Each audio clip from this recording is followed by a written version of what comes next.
राधे राधे जय जगन्नाथ। मो सासू जाइथिले पुरी। एबे तो पुरीर को प्रकार भिड़ होउची आपण माने जानिथिबे। तो से बयस हेलाणी तार भितर से 3 घंटा लाइन ले छिड़ा ही बहुत कष्ट रे कालिया दर्शन करिकी फेरिचंती।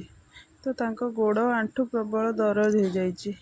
जेहेतु मो देह खराब स्वामी बोले दे तू मोड़ी पारिबुनि ठीक से मत दे सोरिष तेल मुझे मोड़ी मालिश करदेवी तो भल लगे। आपण तो चुमू को देखिले चुमू से बापा गंजी पिंधिकी पटर पटर होची कौन ना मत थंडा लगुच से गंजी खोलबुनि बापा कहते आसे मो माँ गोड़ मोड़े सी कौन छोट पिला बुझे सी ना कही दौड़ी पलैला। आपण घर आपण बापा कि माँ देह खराब हेले आपण घर किए बापा माँ का सेवा करती कमेंट करी कहबे घर पुओ ना घर बोहू। आम जदि एमतिया ब्लॉग टी आपको भल लगुच पेज टी को फॉलो करदेवे। वीडियो टी भल लगे लाइक कमेंट शेयर करदेवे। रही जय जगन्नाथ गुड नाइट।